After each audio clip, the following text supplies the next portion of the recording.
I was reviewing architectural plans at my home office when photos started flooding the family group chat. My older sister Brenda was giving what looked like a tour of a house under renovation, measuring rooms, discussing paint colors, planning furniture layouts with her 2 kids. Brenda, the master suite will be perfect for us. Emma, you get the room with the bay window. Lucas, the corner room with the built-in shelves is yours. Mom, I'm so proud of you, Brenda. Finally getting the house you deserve after all your hard work. Aunt Rita, that's a beautiful property. Great neighborhood too. You've done so well for yourself. I zoomed in on the photos. That house looked familiar. Very familiar. I opened my laptop and pulled up my current projects folder. There it was, 1247 Oakmont Drive.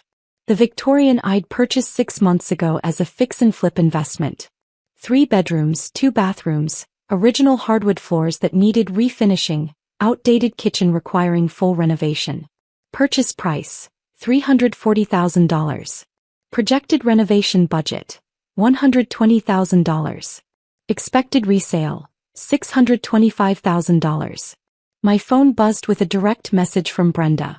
Maya, we're having a family celebration dinner Sunday to toast my new house. Try to dress appropriately for once.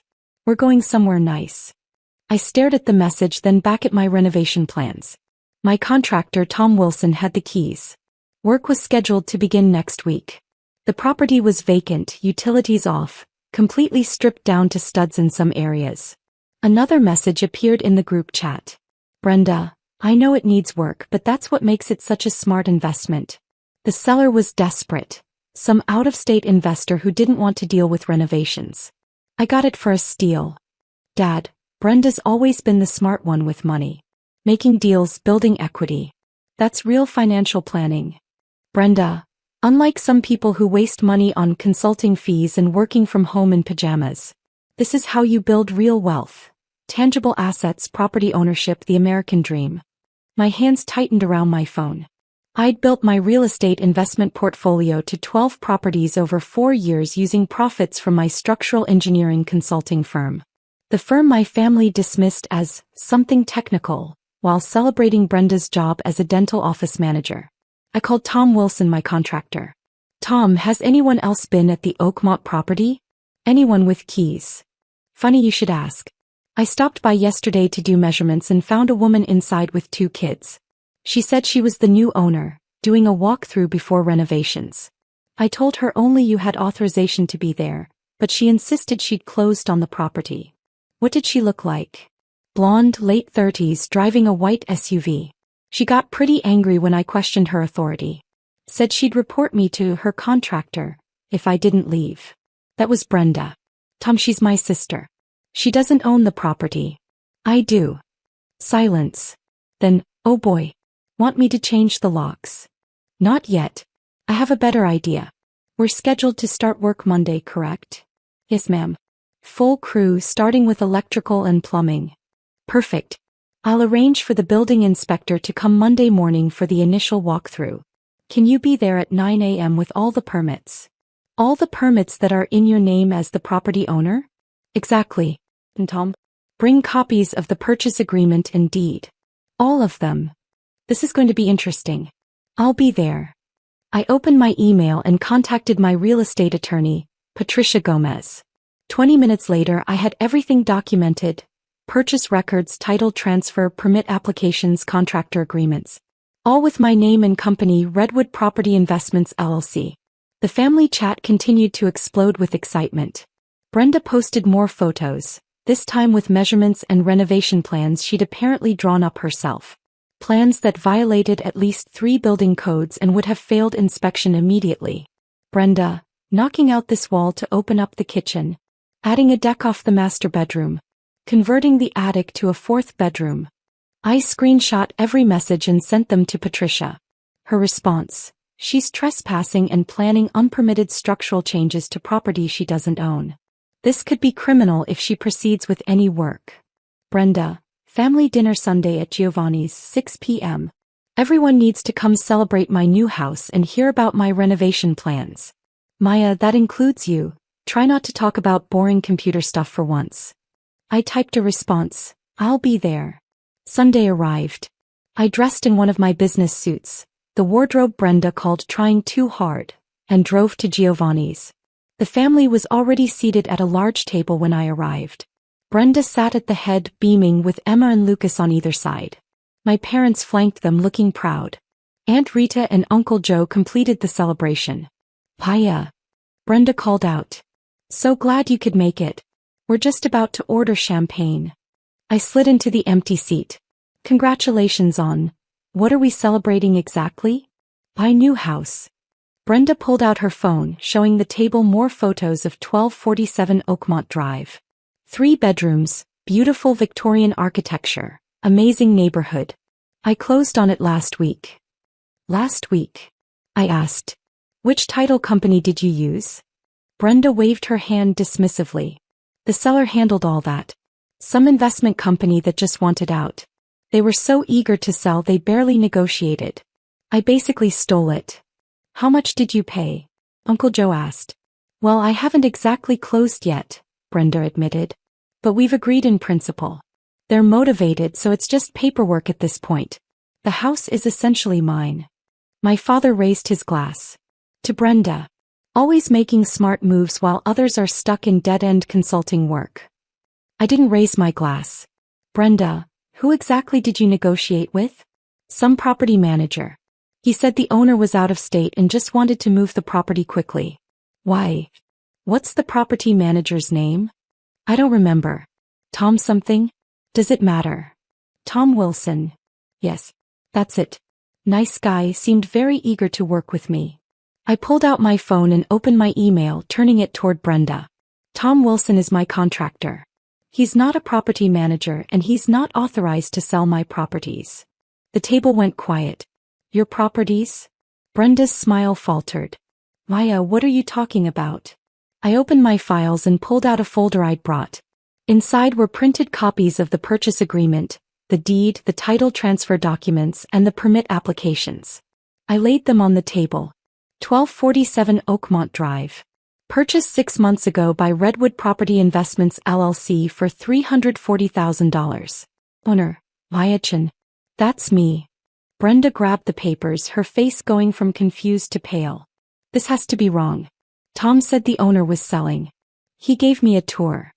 "Tom gave you a tour because you showed up at my property claiming to be the new owner. He called me immediately after you left. He never said he was selling anything, and he certainly never had authority to negotiate on my behalf." My mother shook her head. "Maya, this doesn't make sense. You don't buy houses.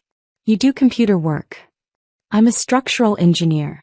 I run a consulting firm that specializes in renovation feasibility and building safety assessments. I've been flipping properties for 4 years. 1247 Oakmont is my 13th project." 13th. My father's voice was faint. "I own 12 rental properties currently and have this flip in progress. My real estate portfolio is valued at approximately $4.2 million. Aunt Rita was reading the documents over Brenda's shoulder. "These are official county records. Maya's name is on everything." "Brenda, did you actually sign any papers?" "Well, no," Brenda admitted. "Tom said we'd handle paperwork after I decided on renovation plans. I was supposed to bring financing proof this week." "Financing for what?" I asked. "You can't buy a house that's not for sale. Tom never told you he was selling. He told you he was MY contractor working on MY renovation project. He said the owner was motivated." "I am motivated. Motivated to complete renovations and sell for a profit. Not to you. To the highest bidder on the open market once renovations are complete." The champagne sat untouched. Emma and Lucas looked confused, glancing between their mother and me. "But I told everyone," Brenda said weakly.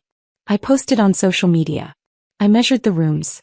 I planned where all our furniture would go." "You trespassed on my property," I said. "Multiple times based on the security camera footage. You planned unpermitted structural modifications that would violate building codes.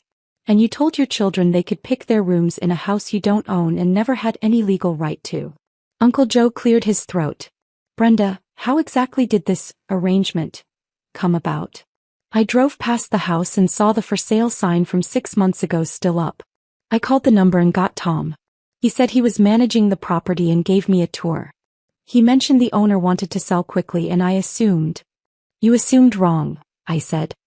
That sign should have been removed. I'll talk to Tom about that. But even if the house was for sale, you don't get to move in, plan renovations and claim ownership without actually purchasing it. My mother looked at me like seeing me for the first time. Maya, you said 13 properties? You've been buying and renovating houses. Yes. I tried to tell you about my first flip 3 years ago at Thanksgiving. Dad said I should focus on getting a real job, instead of wasting time on side projects. I invited everyone to my company launch party when I incorporated Redwood Property Investments. No one came. You said you were helping Brenda move into her new apartment. Brenda was still staring at the documents. But you never said you were rich. I'm not rich. I'm building equity through strategic property investments using income from my engineering firm. It's called financial planning. You literally just said 5 minutes ago that this is how you build real wealth. That's different. Brenda protested. I meant for successful people. People who work hard at real jobs. I have a master's degree in structural engineering. I run a consulting firm with 8 employees. We handle safety assessments for commercial and residential renovations across 3 states. Last year my firm grossed $890,000. This year we're on track for $1.1 million. That's not a real job. The table was silent. Patricia Gomez, my attorney, chose that moment to arrive. I'd invited her, though I hadn't mentioned it to the family. Sorry I'm late, Patricia said, pulling up a chair. Maya, I have those documents you requested. She placed a legal folder on the table.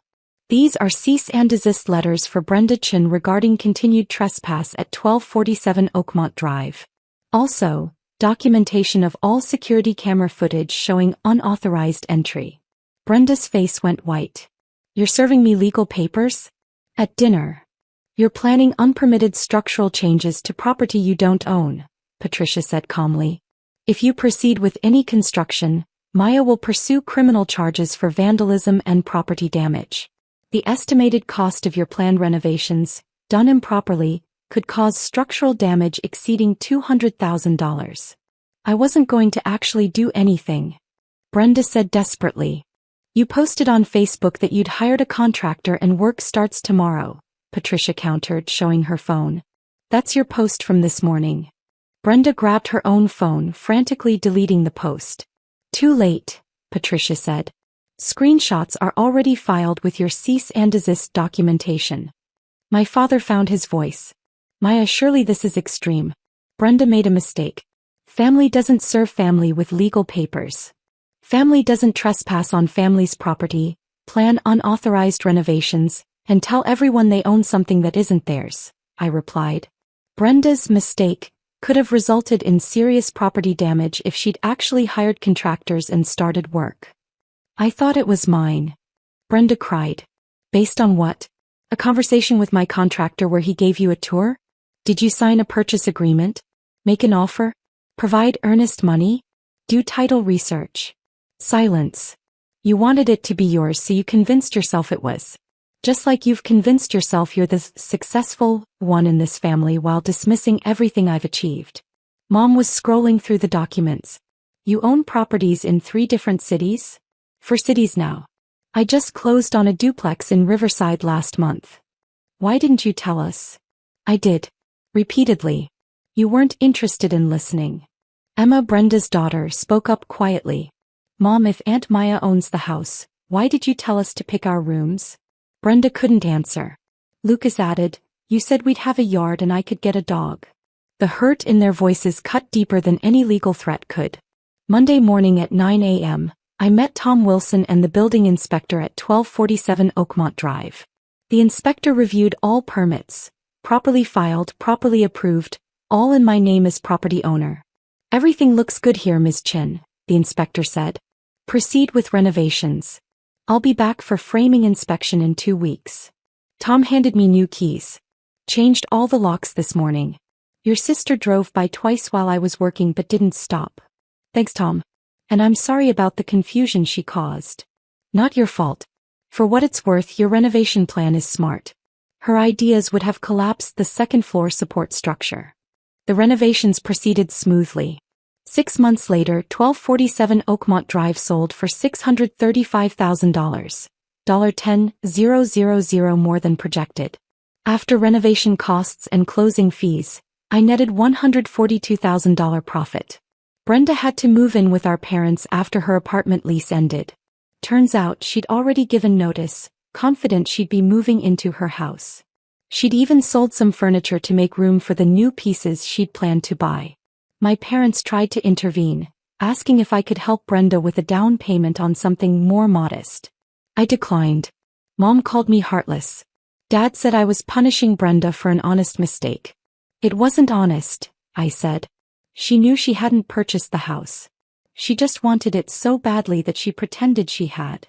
6 months later, I purchased my 14th property, a craftsman bungalow that actually did need an owner-occupant. I sold it to a young couple for a fair price after completing quality renovations. Brenda still lives with our parents. She tells people she's between houses, and that she almost bought a Victorian but the deal fell through. She never mentions who owned the Victorian. My family occasionally asks about my house projects now, though they still don't really understand what I do. Mom sent me a Facebook friend request so she could see my business page. Dad mentioned to his golf buddies that his daughter does real estate. It's not the recognition I wanted, but it's honest. I drive past 1247 Oakmont sometimes. The new owners painted it blue, a good choice for the Victorian architecture. They added window boxes with flowers. Books loved. Brenda's kids asked to visit once. They wanted to see the rooms they'd picked. I said no gently. Those rooms belong to another family now. A family that actually bought the house. Sometimes wanting something doesn't make it yours. Sometimes you actually have to earn it, pay for it, build it yourself. Brenda wanted a house. I bought 13. Only one of us actually owns property.